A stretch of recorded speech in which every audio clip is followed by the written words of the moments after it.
So we're doing a little pop-up podcast. We're actually on location in Orlando, Florida at the Vault Conference. This is Nick Nascimento. Because a woman is going to protect the home. Correct. And if she doesn't feel you're stepping up, she will step up to protect the family, the kids, everybody. And then what happens is she becomes a boss babe at work. And if she has to come home and also be a boss babe, you're fucked. You know, women need 3 things at their core. And if these 3 things are in alignment in the relationship, it'll work out great. They need to feel provided for, protected, and emotionally safe. One thing I've learned, Justin, is the cons convince.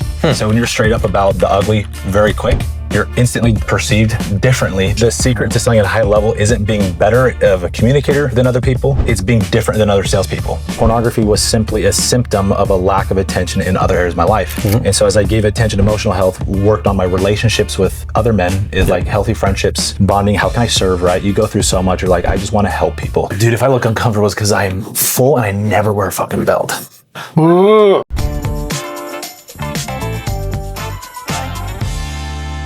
All right, everybody. So we're doing a little pop-up podcast. We're actually on location in Orlando, Florida at the Vault Conference. It's been incredible. We've kind of met each other a little bit, virtually, and then connected through my girlfriend Kate and all that stuff, and kind of how she's helped you. But this is Nick Nascimento. He runs a solar company, sales, like all the stuff you're looking to kind of grow and expand businesses. He's the guy. If you follow him on Instagram or any of the channels, he has these door knocking things where he's walking up and like doing these live, real-time door knocking skits and talks and sales with people at their homes. It's pretty crazy. And when did you start that? Door knocking? Yeah. Oh, geez, it's been, technically the mission, like 13, 14 years ago. Okay. But door knocking for solar, 2015, so 10 years. What got you into solar, like to start? Conviction. Yeah, so just being sold on what So when I first got into door-to-door, it was not like, I knew I wanted to sell something I believed in. I saw other guys making good money, and I believed in having more opportunity to have no cap on my earning potential. Right. And, but I at the same time, I wasn't gonna go sell something I didn't believe in. At the time, pest control was very common. And so I'm like, if I'm gonna do this, I need to find something that I would buy myself or that I would sell my family. Okay. And is it because of the eco-green side of it? Is it the energy-free? Come on, do I look like a hippie? Come on. Entrepreneur capitalist, dropping your expenses? Yeah. Purely financials, numbers. So you could get behind that? Yes, absolutely, yeah. And then, because it's not really just the solar side, because you're a very good salesperson. What got you excited about sales? And like, not only for yourself, but helping other people with it? That's the big thing is, so I always say, imagine if you had the cure to cancer and you didn't sell that.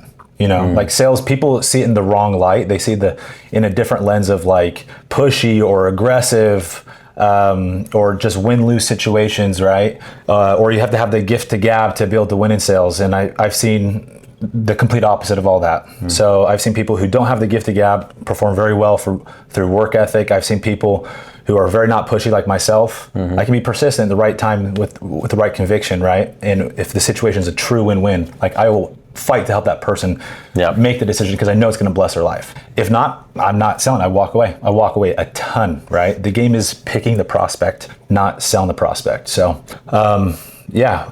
Well, there's the saying that, God gave you one mouth and 2 ears for a reason. Yes, listen, yes. Because if you listen, the questions asked. Exactly. But if you're just trying to get your word out, you're going to shut down anybody real quick. Right? I had a very talented, not talented, but like high income sales guy at this event approach me. Here at the Vault? Yeah, right off the bat, trying to sell me stuff. And really? Without getting to know the situation more, just assuming he knows things. It's the worst feeling. I actually hate it. It is the biggest pet peeve of mine is people trying to shove shit down my throat. So yeah, I'm very passionate about helping. You don't have to be a salesperson, anybody. An entrepreneur, you could be some kid on the street. Like, it's influence. And if you believe in something, you have conviction on something that has helped you, or you've seen it help other people, like the cure to cancer, that same analogy, you should be persistent. You should be talking to people. But even so, you still have to understand their situation. You do have to dig. Yeah. And I've learned, Well, they always say it's 3 layers deep, right? Yes. I mean, they're going to give you the surface initial reason, and then it's almost like you got to dig in and say, well, tell me a little bit more about that. Yes. Why is that? Yeah. Or what would that do for you? Sometimes 5 layers deep. Well, they talk about it's because I went through it with like Cole Thompson Gordon, his whole selling syntax thing of pain or pleasure, right? Or the goal or the pain selling. And majority of people deal with it through the pain side, right? They're trying to get away or move away from something that they're in currently to something else. But it's interesting how the psychology of just, like you said, human influence. It's not even, I guess, selling. It's more of human influence to move people. Yes. To get to ultimately what they want to do anyways. But people's fear is the trust factor. Exactly. Right? Are you selling me a bag of shit? Until you have trust, it doesn't matter how good you are at painting the picture of pain. Pain creates the gap, right, for a desire to change. They need to create urgency. But before that, they're just doing this until you win trust. And winning trust doesn't mean, kissing ass, being around the bush, like building rapport. And, that's in today's world, it doesn't work as well. People like you to cut to the chase. And one thing I've learned, Justin, is the cons convince. So when you're straight up about the ugly very quick, you're instantly perceived differently than other salespeople. Right, because everybody's trying to paint the rosy picture. Yes, and the secret to selling at a high level isn't being better of a communicator than other people. It's being different than other salespeople. Because if you take a 6 out of 10 talent person at communication and selling, but they're not perceived at all. There's no, like, the person who is being pitched or sold has no clue that they're being sold. It's very easy, very easy. There's very little resistance, right? Think of information bias. Like, every time we're talking to somebody selling, we're thinking, what's in it for this dude? And until I know that agenda, I'm just I'm plugging my ears. That's how people are. So, yeah, that's interesting, because that's how we actually will pitch it to anybody that's interested in our multifamily community. Is I tell them right off the bat, because they'll ask me, like, why are you doing this, Justin? If you're successful in multifamily, why are you selling this stuff? I said, well, it's not about courses and mentorships. Yeah, it's about helping. Well, yeah, because what I want to do is create a community of well-trained investors who are doing deals around the country, including us. Because if we can help you be successful, what do you think is going to happen? You're going to want to do a bigger deal, and then a bigger one. Then who do you think can partner with you? Yeah. We. So do you think our portfolio gets to grow too? Yeah, Win-win. absolutely. That's why we're doing it. Let me ask you, why do you want to do that? It's not just that. We want to grow the portfolio, right? Because at the end of the day, we want to get to 10,000 units. So if we're just sitting here trying to do it on our own and just dibby-dally one deal at a time, it's going to be a lot slower. It's a lot harder. When you do it in collective, right? Partnerships are how people grow in multifamily. Yes. You don't do it solopreneur. Yeah, that's sense. A game of like a duplex and a fourplex. But if you want to scale and grow to thousands of units, you have to co-partner on deals. Yeah. That's how you scale. Yeah. So knowing that, and then knowing that my eyeballs can only see so many deals around the country, so then why not create a win-win environment with people who want to learn this anyways, who want to do it for themselves and their family? We can help them do it on their first or the next deal, but then I know darn well that by their third deal, they're going to want to go to a 60, 80, 100 plus unit deal. They're not going to be able to do it alone. So they're going to need a partner like us who has done that already. So now we can co-partner, because they found the deal, and we bring our prominence, they bring their prominence, and now we co-partner and everybody gets rich. Yeah. Win-win. Dude, what I love about, just at the CEO dinner last night, what I love about you was that I could tell your desire, you're talking about like your bigger why, and with like the Twin Tower project and things like that. And I'm like, this guy's in it for the right motive. And that motive is genuine and you want to help. And a guy that's good with systems and putting together structure, and you said that too, that was a green flag for me too. And you said, I'd like to have things built out before you just start. Well, the fulfillment. Fulfillment, yeah. Because there's so many people in the info space, call it, that are great at the sales. They can bring you in. Yes. But once you get in, the fulfillment sucks. It sucks. Nobody wants to come back. Right. And it's like, you're going to burn a bridge, man. I mean, just set expectations correct, right? Exactly. And let everybody know they got to do their end of the bargain too. Yeah. And everybody needs to step up. It's not a done for you program. It's a done with you. But everybody needs to step up and do their part. But you'll have success. Everybody that actually leans in and we lean in with them, they win. They win. Love that. Yeah.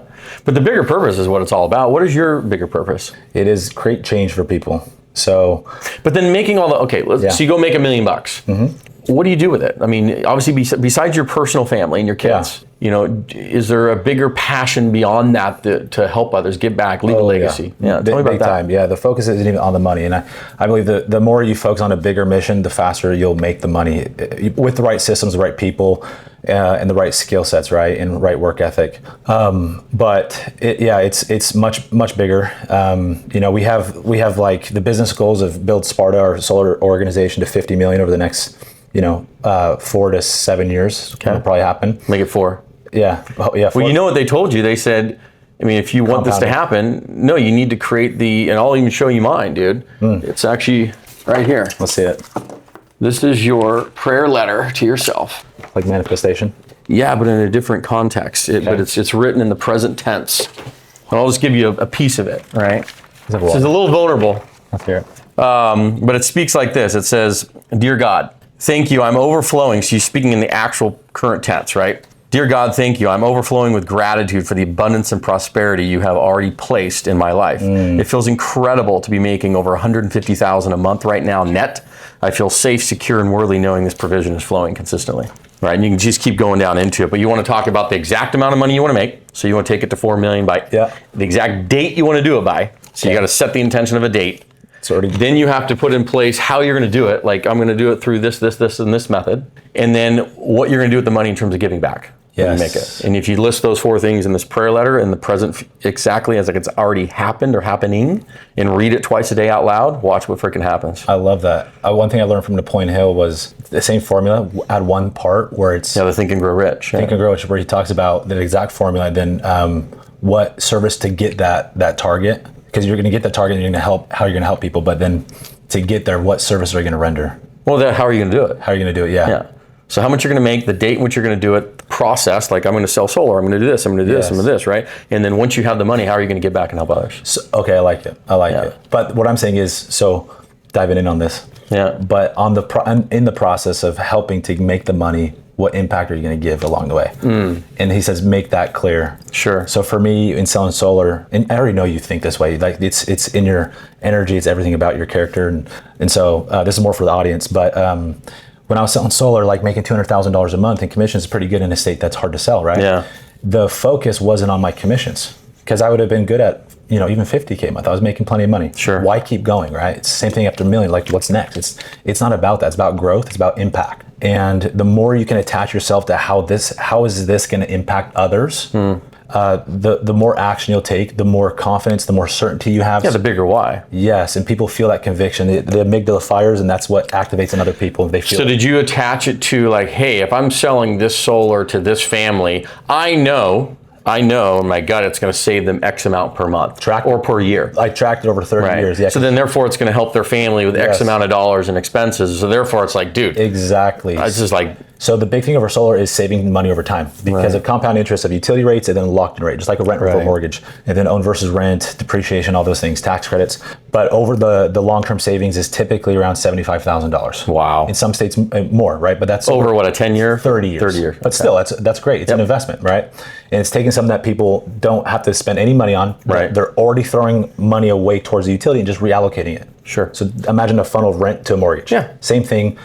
Same cost. Instead of throwing away 100% interest on rent, it's like a small fixed percentage of interest. Sure. Usually 2, 3, 4%. Anyways, that number, the savings, is what I obsessed on, and I actually, so much so that after I would sell people, I would write at the end of the day the net worth change for all my clients on a big poster in my room. So talk about obsession. The obsession wasn't on my commission, it was on them. And so people feel that energy when you talk to them, that you're in it for them. It is the most persuasive form of vibration other than authenticity. And that is a form of authenticity, but I believe that's the highest form of vibration and attraction, is giving, serving, loving, and doing it through your authentic self, being real with people. In the last 24 months, what's been the lowest low and the highest high? Oh, dude, let's go there. So, yeah. Lowest low and highest high in the last 24 months. Well, in the last 24 months, I had the lowest low of my life. And that's after being divorced. I'm a single dad with 3 boys. And last year, I was dating an amazing gal. And I was working super hard on the business. Business was doing well. I was making good money. We had a team of about 15 people. And it was growing. Everything was looking good. We had the podcast running, right? We had done a coaching business. I was working 9 a.m. to 9 p.m., just too much, workaholic, right? My vice at the time was pornography and lust. And even with this gray gal? Even with this gray gal, yeah. Yep. And she knew. But I had made some mistakes in the relationship. I had gone outside the relationship. Okay. And which obviously there's zero pride, but that was the low point for me. And everything, my world got flipped upside down the same week. And it's no coincidence. God said, nope, this is not for you. Humble as ass, lost $350,000, lost 2 of my best friends that were also sales executives. They pulled some of their top people. So my company decreased by 60% overnight. Wow. Lost my executive assistant, so all my tasks got like tripled on my plate. And then we lost our top sales guy, so I had to go run them. More reason to work more.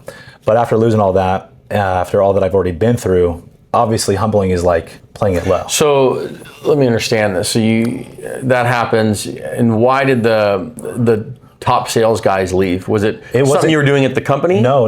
It wasn't. It wasn't correlated to the relationship. It was timing with the company, and they were, long story short, going to go compete against me. Regardless. Yeah. So you were training your replacer, you were training your competition. I literally trained the competition, and then he told me later on, and he's like, "Thanks for your training. Like, I literally made more than every guy in California." You're welcome. I actually like hearing that. You know what you do in this scenario? It's almost like PBD did today when he was up there on stage. Is he walked over to him and he says, "Listen, thank you.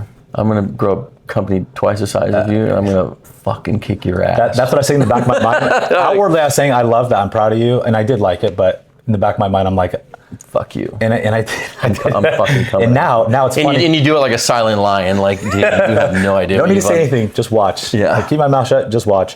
Fast forward, I've had. He was making about $30,000 a month with me, right? It's pretty good. He went off to go compete in solar. He's not doing solar anymore, and we have 5 guys making over 60. He's out. Yeah. What? Yeah. So I don't know what he's doing. Love the guy. He's. I don't understand. Like, he went out to compete and then failed. Is that what I'm guessing? Okay, gotcha. Yeah. But great guy. He is a great man. But how can you say that? Because he is. Like, he is a good dude. Like, you can look past the weaknesses, and I had a lot of things that led to the breakup that were my fault, and I own those, And so I learned from it. Instead of being hateful, I was, not spiteful, but I had that the like a humble revenge of like, I'll show you. Sure. But it wasn't like a burning down the building fire. It was like controlled. It wasn't a vengeance. Yeah, because I was still going through a lot of other change in my life, and I had to turn to God. A lot of transformation, journaling, church. Yeah, you said you pretty much shut everything down not everything down, but like in terms of no girls. No this, no bad vices, no nothing. Got like deep for 6 months? Went very hard for 6 months, yes. And it's a continued process. But I went extremely hard for 6 months on self-development in the sense of where I was weak. And so what Tony Robbins taught me was there's these different pillars of life. For him, there's 7 areas, right? Or the wheel of life. You get physical, emotional, relationships. You have your career and mission, your time, your financial health, and your contribution to spirituality. So you evaluate where am I at, 1 through 10. And I was doing well financially. I was doing well with physical health. Emotional health wasn't even on my radar. Spiritual health was, but I wasn't very high. And so he has you focus on the gap. Same thing with selling, right? Where's the gap? You create the gap in my life was emotional health. And pornography was simply a symptom of a lack of attention in other areas of my life. And so as I gave attention to emotional health, worked on my relationships with other men, like healthy friendships, bonding, how can I serve, right? You go through so much, you're like, I just want to help you. I just want to, it's just what makes you happy after you lose so much. Sure.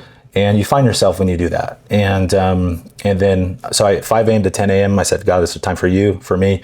I'm not going to go, I was going to the gym, and then it was reading books related to my recovery, getting a sponsor. I got a therapist, even though I hate therapy. I got a coach to help offset the therapy. So it's not just purely past. I'm coached to help me think forward. Yep. That was from Tony Robbins' team, and it wasn't about business. It was about exactly what I was working on and how that was going to translate into business success. And then instead of working until 9 p.m., I came home earlier. Didn't turn on the TV, no video games, no nothing, no girls, no dating, nothing, no distraction. And that was the hardest part, was being alone after all that, right? Yep. That is the hardest time in my life. And you have your kids full time? Yes. So how did you manage that? Yeah, it was, I had a nanny, but after the nanny, I had them. Yeah. So, but. How old are the kids now? They're 3, 6, and 8. So they're starting so at least the 3-year-old's getting into kinder care and stuff like that for a few hours a day? Yes. I'm guessing. So the nanny's driving them and all that stuff? Okay. And then the other kids are in elementary or middle? I'm guessing? Okay. Elementary. So, gotcha. So are you dropping them off or a nanny dropping them off? They are, yeah. Nanny's dropping them? Okay. And then picking them up and doing that whole game. Yeah. I mean, you need that if you got them full time. Yeah. You don't have a choice. So last year, I just had them for the summer. Now I have them full time. Gotcha. So that was one of the pivots I made. I started focusing on where can I improve my life. Okay. And I'm like, I'm going to put bigger priority in my relationships. My kids were part of that. Yeah. I'm going to put a bigger emphasis on my emotional health. So the cool thing is, Justin, as I did that, I was working so hard on the business before. It was doing this and it fell. Yeah. As I worked less on the business, worked harder on myself, business blew up. So I see there's why do you, I mean, I know why, right? Because I've been in that space, but it's, they say work on you, but what does working on you mean to you? Transformation, dealing with the ugliest part of you and transforming it. Yeah. So dealing with your demons, the thing that you're trying to avoid is controlling you. If you can look at and address that exact thing and conquer that, there's nothing holding you back. When you look at other mountains to climb in business of like, I'm going to raise capital, I'm going to go do this, I'm going to go for that target, I'm going to sell this much in revenue. It's a hard thing. It's like I've already done hard. I can't think of anything harder I've done in my life in those 6 months. If those discipline of journaling, of sitting with my shit and facing my demons, serving people, being broke, and all those moments, but still not throwing a pity party, but turning to God, serving, and then not quitting on work either. I see a lot of guys just check out for 2 weeks. I did not do that. Yeah. But it's cool to see how God, call God the universe, comes back to alignment and give to you. And I learned that lesson to Tony: the more you give, the more you get. So I shifted my perspective on that with business, and it's the same thing with selling. The law of the universe does some crazy things, man. The law of reciprocity. Yes. Giving and helping back, giving to others, which is why you have to find that alignment, which is kind of going through that 7 mountains that inspire people and move nations that Patrick was talking about. I remember doing that identity audit 3 years ago, and it was up in a hotel room just like this, and I'd never done it before. But I was so awe-inspired when you put that up on the screen. I'm like, this is so awesome, because I've been chasing money. Yeah. And now, let me go find this other purpose, these other mountains. So I spent the 2-3 hours going through it, and I was bawling, up in the room. But I came to it and I figured it out. And once I did, I was like, holy, amazing. Yeah. What are yours? 3 or 4? Did you go through the exercise? I don't think he fully explains it the way it's supposed to be done, because the way it's supposed to be done is you pick 3 to 4. And you lead with the primary, which is typically for most people business, because that's where the revenue's generated, which is the money, which is the resource. Because you have to have the resource. And once you have a resource, now you can then, because think about it, if I just gave you $1 million in cash and you didn't have to go to work for a month, what would you do for that month that you had off or something? Where would you spend your time? It'd probably be in your passion projects. So then think about that. That's so then 7 mountains, it's okay, you got the money. What else is inspiring to you? Exactly. So for me, it was, okay, great. Money. Then we need to raise awareness and share the message. So that's media. So I can align with that. I love that. And then from there, we love to get back and help and teach others, education. And then great, once we've created community and we've created the media, so now we have a media company, an education company. I got the primary capital company for multifamily. Now I can go to the real project, which is family and philanthropy, which is Tunnels to Towers, Seal Future Foundation. There you go. So that and the kids. Yeah. And of course my family, it's Kate, everybody else. Yeah. So it's in full alignment of okay, go make the money to have the resource to then raise awareness through media, which then helps and educates people, creates a community, which then helps us do Tunnels to Towers, right? Seal Future Foundation, help disadvantaged kids, and then take care of my kids and family and Kate and everybody else. So now it's I get out of bed doing backflips. Yeah. Because there's a fire. It's not about, I need to go make 50 grand this month. Yeah. And it's a beautiful thing when you can sync all that, the personal life, the family, the business, your health. Sometimes we see those as segregated areas of life. I did. I never thought until I started watching some of these high value people bring their kids and integrate their kids into the work life and show them, versus trying to not so much hide it, but separate the two. Yeah. I always thought I had to separate kids and family life from work life. Right. And it can be beautifully integrated if it's done correctly. It can. And I wasn't seeing that, because then I was thinking, okay, well, if I'm working 10 to 12 hours a day, I'm away from my family 10 to 12 hours a day. But it doesn't necessarily need to be that way. You can actually integrate them if it's even a couple hours a day, or bring them into the mix, tell them what you're doing, bring them to a conference like this. This is something you got to improve. Take them on travel with you to the events and things you're doing. Yeah. So they actually get to see it, feel it, experience it, know what's going on, so they know the bullshit. Right. They know when you're stressed and why. They know what you're trying to accomplish. That is an advantage. That is what I love about that. Yeah, and so I saw even Grant Cardone, which like him, don't like him, he does that beautifully with his family. He does. PBD does it beautiful. Andy Elliott does it beautifully. So you get to watch these high value individuals locking and loading and integrating their family right into everything they're doing. Yeah. And it's not separated. I love it. And I always thought you had to segregate it. Yeah, I didn't know what I didn't know. But once I started to see, no, you can have it all, because you can blend it all together. You can. You don't have to separate them. And quite honestly, people love to see you with your family. They do. Yeah. Because then it breeds trust immediately, right? Yeah. And they see oh, you're human. You laugh, you cry, you got the same freaking problems. You're dealing with kids screaming and shitting all over whatever it is, right? It's all the same stuff. So it's interesting. It's a beautiful thing, man. Think of a lot of my story was just how personal change led to massive change in the business, right? I was trying so hard in the business, trying so hard to get the train moving faster and faster, but then I'm like, okay, let's just fix a few things in personal life, and then it gets like a rocket ship. So now you're kind of reset and growing back through in a new relationship. Yep, recreating right now. I'm in the process of recreation, right? Because I've hit another plateau in the business. Yeah. We see a lot of things going well, but I know, I believe, I know, like, business is built with greater people. Greater people. How do you get greater people? You become a better person, more attractive. To attract it. Yeah. Right. And so to be more attractive, I have to add more value. Sure. So I'm here to become more valuable, to learn systems, loopholes, how to help myself, the business, and ultimately other people, the clients. And then my big thing is the people that work with me. 3 takeaways from this conference, from the Vault. Dude, I had like... Give me the top 3. Oh my gosh. It's hard to pick the top 3. That's what I'm going to do on the plane ride back. That's all I do. I just... Summarize it all. Zone in. I've got... don't even pick the top 3. Just rattle off the first 3 you can think of. First couple, yeah. This big mindset shift on HR and how to use that company culture and create the culture, and that it's actually to drive results, right? Huge engagement. Engagement. It's almost like I said, the company only goes as fast as HR, right? I mean, it can slow you down drastically, or it can speed you up through the processes, procedures, and systems and organization through the HR, even if you're a small company of 10 people or a big company of a few hundred. Yes. The other big thing is speed. I've always been obsessed with speed, and I already knew speed was key to success. Moving things fast, delivery, and this was just reinforced and emphasized like 10x power of speed and how important it is. And the point of systems and processes and people is to move quicker. Yeah. I let go of a guy this year actually on that was making 1.2 million a year with me. Top sales guy. He's gone. Why? Because he's impacting the speed. Poor leadership, great salesmanship. Poor leadership, 2 different things, right?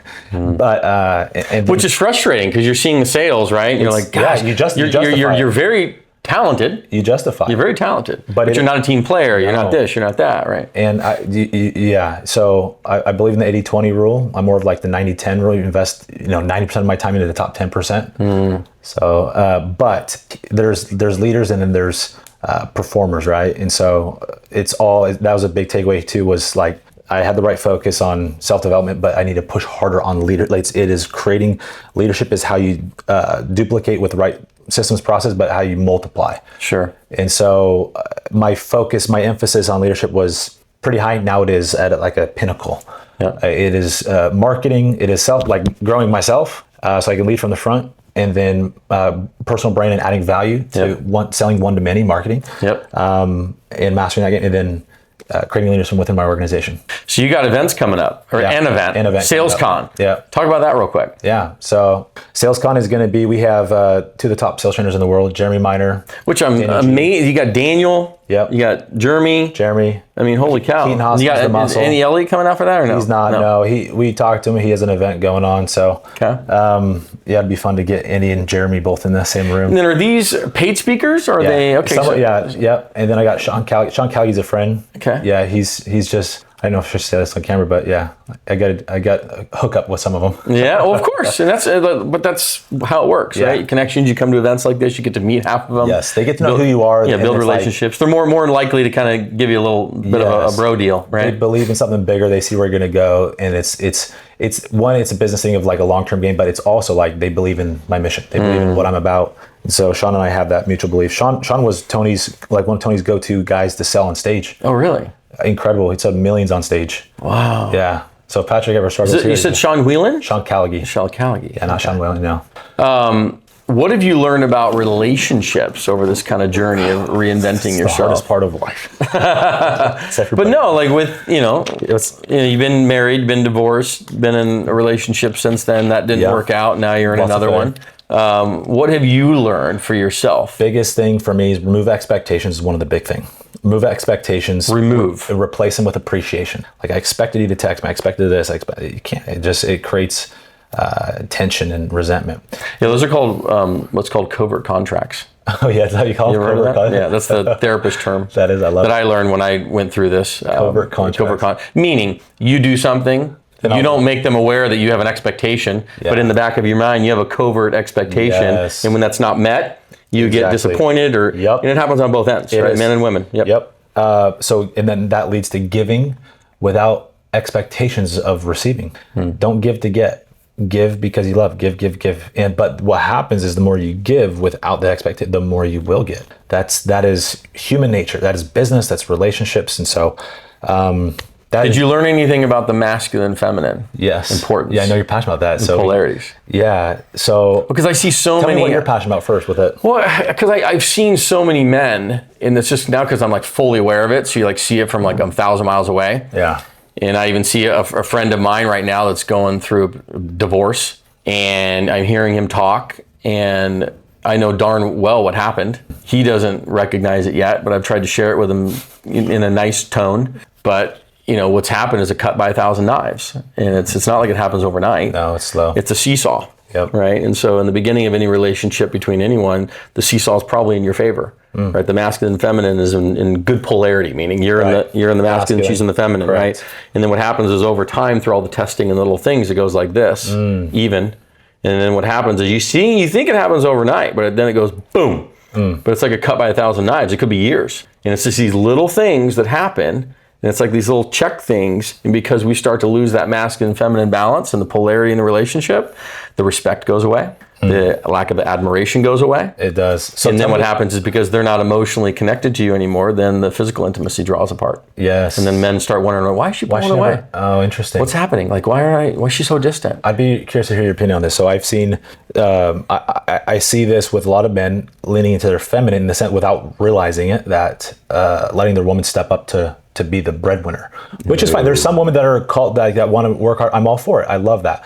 But I don't see that as healthy where they're outworking you, out earning you. It's not about ego. It's about you need to let her be in her safe space. Listen, I will tell you, and this is just straight from stuff I've been through in the therapy I've had to go through for like 2 years. The only reason she's doing that is because she doesn't trust you to step the fuck up. 100%. I'd say for 99% of relationships. That's why. She does not. Yes. Because a woman is going to protect the home. Correct. And if she doesn't feel you're stepping up, she will step up to protect the family, the kids, everybody. And then what happens is she becomes a boss babe at work. And if she has to come home and also be a boss babe, you're fucked. Get off the games. You are fucked. Because now all that admiration, respect, care, thinking about like you're the like she's not looking up at you or respecting you or doing any of this game that has to happen in that masculine feminine polarity, and she's going to distance herself, and then you're going to wonder, what's going on? Yeah, I don't understand. Like,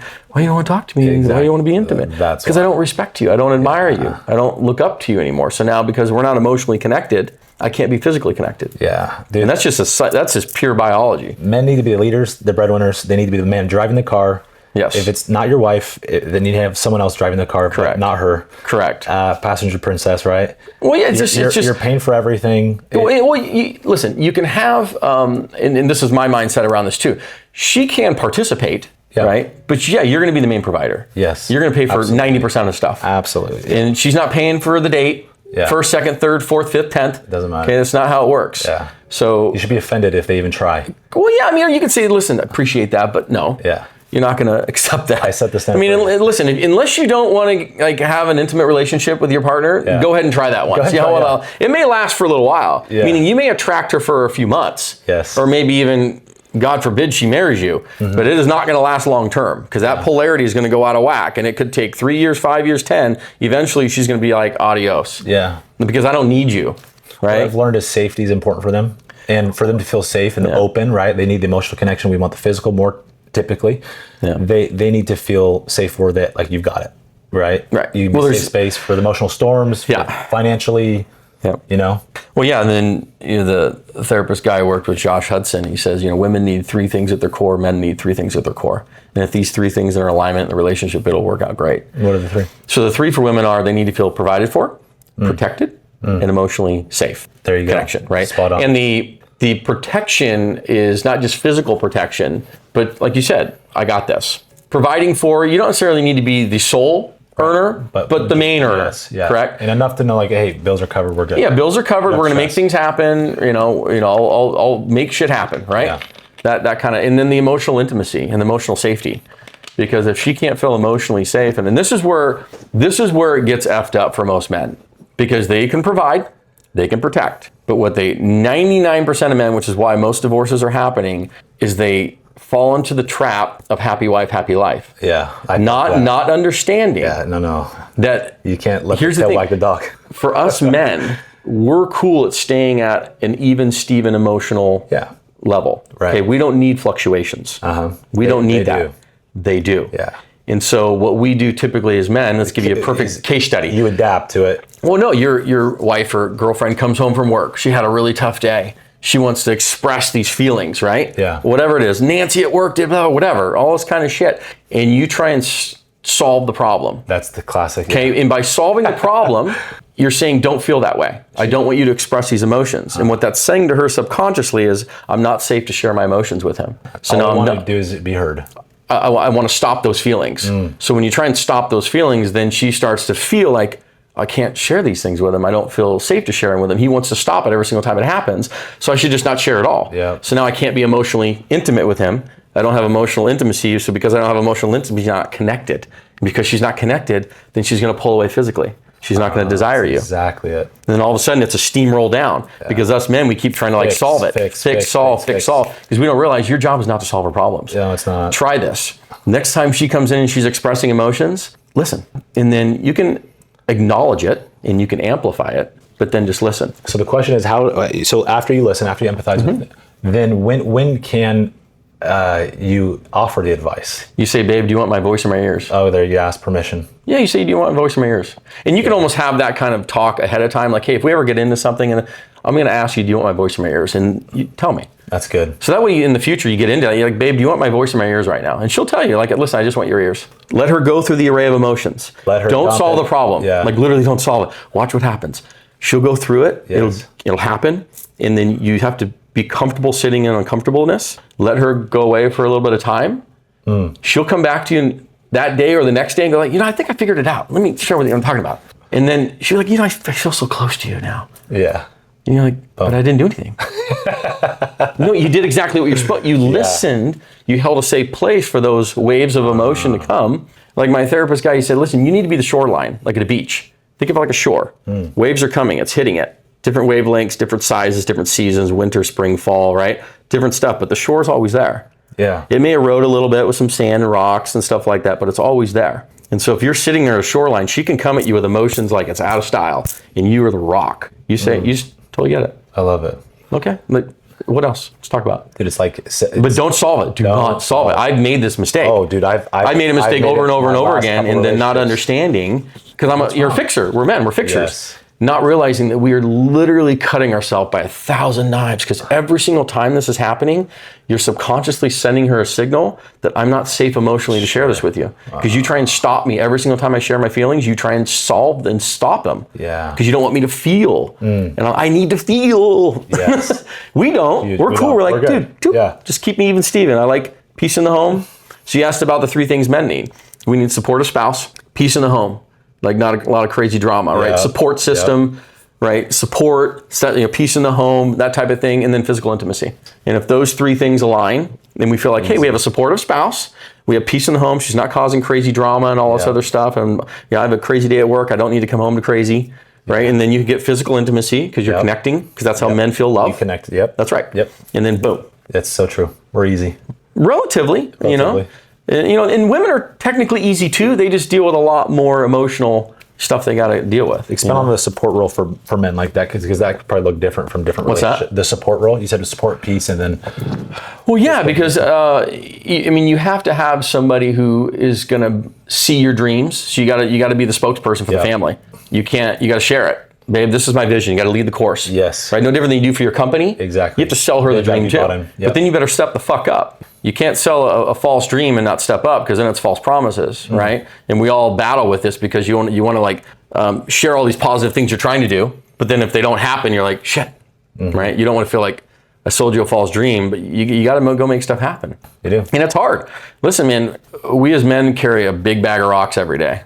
We put this big backpack on, it's full of rocks, and yeah, we deal with a lot, man. We're providing for the family, providing our wife's emotional support, right? All their kids, we're doing a lot. People don't understand really because we do it quietly. We do it typically more calm.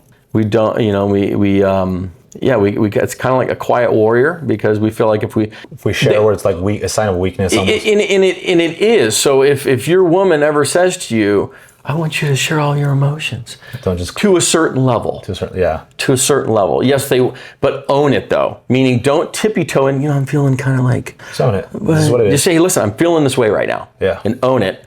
And don't do it every 5 seconds. Don't be her in the fluctuations. She doesn't want a little BIT. No. But you can share and be vulnerable with her, sure. But then own it. Don't just like tippy toe into it like a, you know what. These are all the crazy things I learned, man. It's wild when you go through. I learned attachment styles, female psychology, the difference between how men and women process emotion, and the masculine and feminine. And when I learned those 4 things, I was like, wow. This was like a light bulb went off. And that all happened within the last 2.5 years. Look at that. And then I did hypnotic reprogramming. That's a whole. I've heard. If you ever want to go deep and like figure out some shit, try that one. Yeah. I mean, it has to be done by a clinical hypnotist the correct way. Right, yeah. And then you're gonna drop down, right? You're gonna go deep. You're gonna make things happen. I love that. So, man, we could sit here for 14 hours if we wanted to. This is good, dude. I'm taking notes. I'm taking notes on the relationships. This is But it's crazy. Like once you figure that out, I was like, oh my God. It's a game changer. Because then you start replaying like, that's why. That's why that relationship failed. Yeah. Oh yeah. That's why I'm it like it right now. It's like constant. You're like, You were spot on. I think for a lot of entrepreneurs, driven people, we especially have the fixer mentality with relationships. By nature, it's because that's men. Period. It is. And so what we need to understand is that emotional safety for her, the intimacy emotionally, is critical. It's critical because, and you think about it, think about what happens in the beginning of a relationship and the courting that happens, right? You're very engaged in trying to listen and dig deep in court, right? And all that stuff. Exactly. So she feels very connected. Yes, but then it kind of is like, babe, just do this. Like, no. No. Go back to like the first week when we were dating, when you were very into understanding, listening to my emotions. Fascinating. Same thing has to happen, because if you lose that, she'll pull away physically, and then she won't desire you. Right. Yeah. And then we're sitting there going, why don't you I don't understand what's going on. I'm providing, I'm protecting, I'm doing all these right? Yeah. You can just sit there with a little litany list of stuff. But what you're not providing is the emotional intimacy and safety for her. So therefore she can't connect. And if she can't connect, she will do physical stuff out of spite. Yes. Yep. And out of like, I just no bueno. I just need to do it, keep you happy. Yeah, it's not but they're not doing it out of desire. Yeah. And obviously men want that. 100%. It's crazy shit. This is good stuff, Justin. Therapy Session 101, everybody. That is on the good. Abundance to Give podcast. Sales 101, Therapy 101. Right. What do you want to leave everybody with? How can they find you? And obviously, we'll try and prop up your event coming up, Sales Con. So go online, find all the stuff for that. Yep, October 10th and 11th in Utah, Salt Lake City. Yeah. Instagram is Nick and Sales. Yep, a lot of stuff on leadership, sales, mindset, conviction, self-development, all of it. Okay. Watch me build the company. We're from 0 to 50 mil. Dude, and check out his videos where he like does door knocking and he goes up and you'll see like how this works and how he approaches people and how you get their guard down like almost instantaneously. I mean, it's a masterclass. It's fun. Yeah, it's a masterclass. Yeah, and then you see me trying to make it harder. One for marketing eyeballs, like shirtless with no soliciting signs. What are you doing? You're rolling up in flip-flops and like tank tops. It's purely just for, I hate it. Honestly, some of it's pretty gay. It must be your content team going, we need some clicks and some views. Yeah, that's exactly. So I meant a little bit. But I told you the next one we're going to do is jumping out of a heli. Jump in, just whatever we do, but coming out of a helicopter into a neighborhood that I don't know and selling within an hour, making a deal. I love it. Well, I'll be looking forward to that one. It'll be fun. All right, buddy. Thanks so much for your time. Thank you, Justin. All right, buddy. Signing off.